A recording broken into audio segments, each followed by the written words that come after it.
Olá a todos, graça e paz, sejam bem-vindos ao nosso tempo semanal de reflexão na Palavra de Deus. Hoje é quinta-feira, dia 8 de abril, e eu gostaria de convidar você a refletir conosco nesse tempo em algumas palavras de Jesus que estão registradas no Evangelho de Mateus. Mateus, capítulo 7, dos versículos 15 a 23. Essa é uma pequena parte de um sermão de Jesus que conhecemos como Sermão da Montanha, que está relatado, registrado nos capítulos 5, 6 e 7 de Mateus. E nesse texto, então, que é um discurso de Jesus, nós encontramos verdades muito preciosas para a nossa vida e verdades muito práticas. Nós poderemos dizer que aqui Jesus dá um resumo de como deve ser a vida, a prática de um cristão. E hoje nós vamos olhar então para um desses alertas que Jesus faz, uma dessas chamadas que ele nos faz, algo que nós devemos observar e que é importante. E nós vamos olhar para esse texto, para esse ensinamento, com duas ênfases diferentes. Vamos ler então, mais uma vez, Mateus capítulo 7, do 15 ao 23, diz assim a palavra de Deus. Cuidado com os falsos profetas, que vêm a vós disfarçados em pele de ovelha, mas interiormente são lobos devoradores. Pelos frutos os conhecereis. Por acaso colhem-se uvas dos espinheiros ou figos de plantas com espinhos? Assim, toda árvore boa produz bons frutos, porém a árvore má produz frutos maus. Uma árvore boa não pode dar frutos maus, nem uma árvore má dar frutos bons. Toda árvore que não produz fruto bom é cortada e lançada no fogo. Portanto, vós os conhecereis pelos frutos. Nem todo que me diz, Senhor, Senhor, entrará no reino do céu, mas aquele que faz a vontade de meu Pai que está no céu. Naquele dia, muitos me dirão, Senhor, Senhor, nós não profetizamos em Teu nome? Em Teu nome não expulsamos demônios? Em Teu nome não fizemos muitos milagres? Então lhes direi claramente, nunca vos conheci. Afastai-vos de mim, vós que praticais o mal. Nós vemos aqui, então, um trecho em que Jesus traz uma recomendação muito séria, palavras inclusive bastante duras, e que devem, então, servir de alerta para todos nós. Como eu comentei anteriormente, eu gostaria de dar duas ênfases nesse texto que nós lemos. E a primeira delas é a mais direta mesmo, a mais clara, e é aquela primeira que Jesus quis nos transmitir, que é a questão do cuidado que nós devemos ter com as pessoas que exercem algum tipo de liderança, algum tipo de influência nas nossas vidas. Jesus nos alerta que, infelizmente, existem falsos mestres. Existem os bons mestres corretos, existem pessoas que são comprometidas verdadeiramente com a palavra de Deus, com as verdades de Deus, mas existem falsos mestres. Existem pessoas que distorcem as palavras de Deus, ou para benefício próprio, ou simplesmente para desencaminhar as pessoas dos caminhos de Deus. Jesus nos fala que devemos ter cuidado com esses falsos profetas, porque eles se apresentam de uma forma positiva. E é assim que é normalmente tudo aquilo que é falso e que tenta se passar por verdadeiro. Se você pega um produto que não é original, por exemplo, de uma marca, aqueles que falsificam vão sempre tentar fazer da melhor maneira, vão tentar fazer o mais parecido possível com o produto original para que ele possa então enganar um determinado consumidor. Uma nota de dinheiro falsa, por exemplo, ninguém vai pegar uma folha de sulfite em branco, uma canetinha e escrever R$50 e tentar passar no mercado, mas os falsificadores tentam imitar e deixar o mais parecido possível com uma nota verdadeira. Jesus diz aqui que esses falsos profetas, eles vêm também disfarçados em peles de ovelha. Não é à toa que ele utiliza essa figura, porque nós, os cristãos, somos mencionados na palavra de Deus e por Jesus mesmo como ovelhas, e que Ele é o nosso pastor, Ele é quem nos conduz. Então, esses falsos profetas também se disfarçam, se parecem com um cristão, com um servo de Deus, mas na verdade, interiormente, são lobos devoradores. E Jesus vai nos dizer que a forma pela qual nós devemos distinguir essas pessoas é pelos seus frutos, é por aquilo que elas vivem de fato, é por aquilo que elas demonstram. Talvez esse não seja um exercício muito simples, ou muito óbvio, ou muito instantâneo. Talvez vão ter algumas pessoas, alguns falsos mestres, alguns falsos profetas, que nós vamos demorar um pouco para conseguir identificar exatamente. Mas em algum momento, aquele que é falso, aquele que não é alguém realmente dependente de Deus, ligado a Ele verdadeiramente, vai demonstrar com as suas ações, com o seu modo de viver, aquilo que Ele é de verdade. E aí Jesus então utiliza essa figura da árvore. Ele diz que uma árvore boa produz bons frutos e uma árvore má produz frutos maus. E ele faz uma comparação ainda mais específica, comparando um pé de uva, uma videira que produz uva com um espinheiro. Uma videira, um pé de uva, nunca vai produzir espinho, porque isso não faz parte da composição, da essência dessa planta.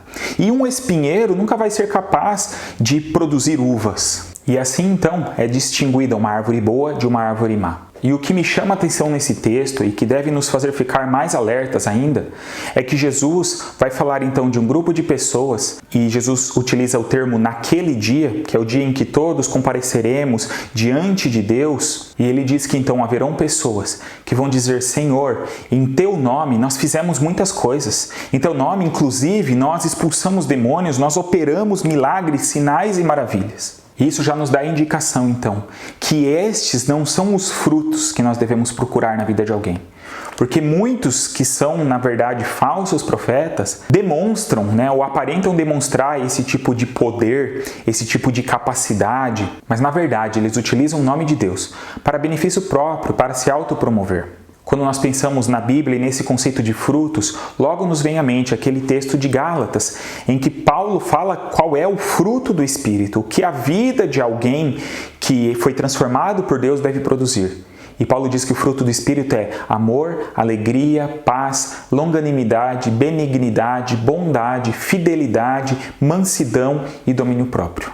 Então serão essas as marcas na vida de alguém que de fato é temente a Deus, de um verdadeiro profeta, de um verdadeiro mestre. Mas como eu disse, eu gostaria de trazer essa reflexão para um segundo sentido. Este primeiro é muito importante e, na verdade, é o principal que Jesus trouxe naquele momento.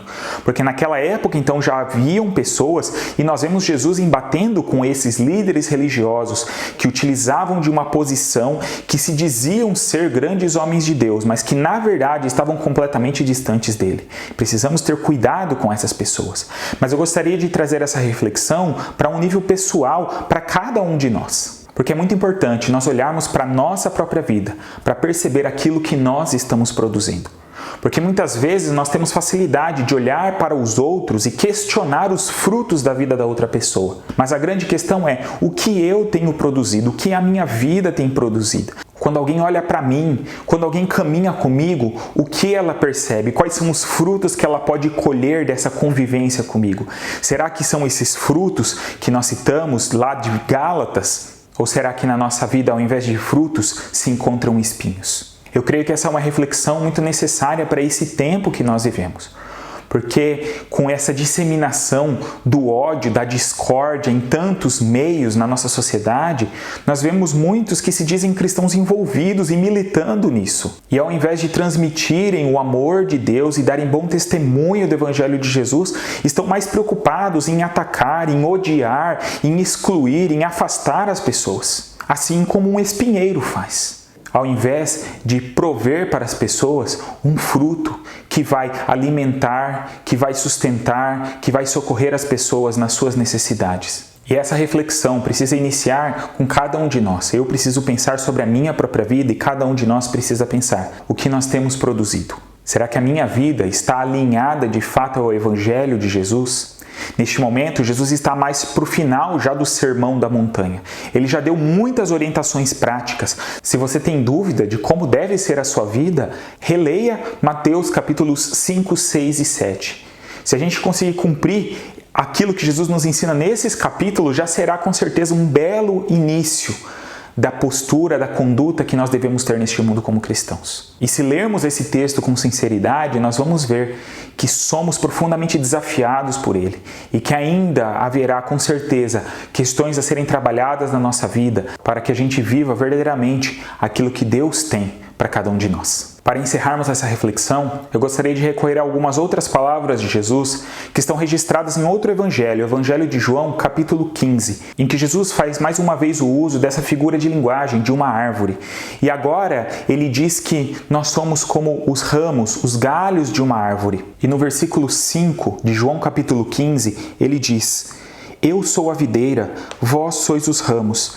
Quem permanece em mim e eu nele, esse dá muito fruto, porque sem mim nada podeis fazer.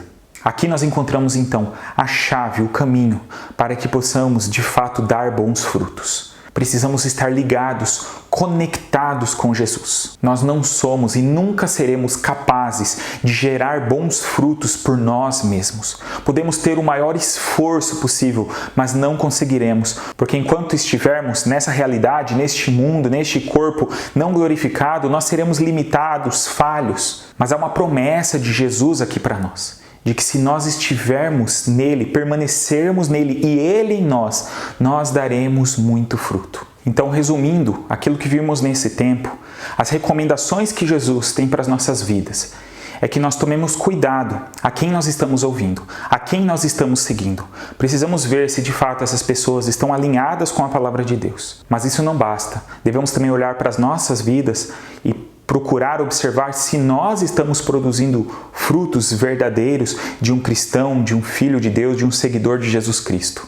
Se estamos produzindo muito pouco ou nem estamos produzindo, devemos urgentemente correr para Jesus Cristo, buscar a Ele, nos alinharmos com a vontade dEle, buscarmos uma vida de comunhão com Ele para que isso possa se tornar uma realidade. E se já temos produzido, devemos nos apegar ainda mais a Ele, nessa certeza, nessa consciência de que só podemos fazer algo de bom, só podemos produzir algum fruto positivo, porque estamos ligados nele. Então, a minha oração para esse tempo é que Deus nos dê a humildade e a dependência dEle, tão necessárias para a nossa vida. Convido você a orar comigo neste momento. Nosso Pai, nós te agradecemos pela Tua Palavra, nós te agradecemos porque ela sempre nos instrui e nos ajuda como devemos caminhar. E nós queremos pedir, ó Deus, que o Senhor nos dê sabedoria para lidarmos com essas situações que vimos aqui nesse tempo. Que consigamos discernir quais são as verdades e os ensinamentos que devemos aplicar nas nossas vidas, que saibamos selecionar aqueles a quem nós ouvimos. Mas também, ó Deus, que possamos entender que nós mesmos precisamos ser árvores de bons frutos. Precisamos produzir, ó Deus, aquilo que o Senhor espera de nós. E nós não conseguimos fazer isso por nós mesmos, mas precisamos da ação de Jesus Cristo nas nossas vidas. Então pedimos isso neste momento. Que o Senhor, ó Deus, nos ajude, que o Senhor nos capacite, que o Senhor nos mova, ó Deus, de acordo com o Teu querer, para viver os Teus planos para as nossas vidas. Pedimos que o Senhor continue nos abençoando, nos guardando de todo mal, derramando, ó Deus, as Tuas preciosas bênçãos sobre as nossas vidas, sobre as nossas casas, bênçãos sem as quais nós não poderíamos nem mesmo viver, porque dependemos do Senhor para tudo nas nossas vidas. Fica conosco, nos abençoa, nos guarda, é o que nós te pedimos e agradecemos e oramos no nome do nosso Senhor Jesus. Amém. Que Deus nos capacite a cada dia para que possamos produzir bons frutos para a glória do nome dEle. Que Deus abençoe ricamente a você e a sua família. Um grande abraço e até o próximo vídeo.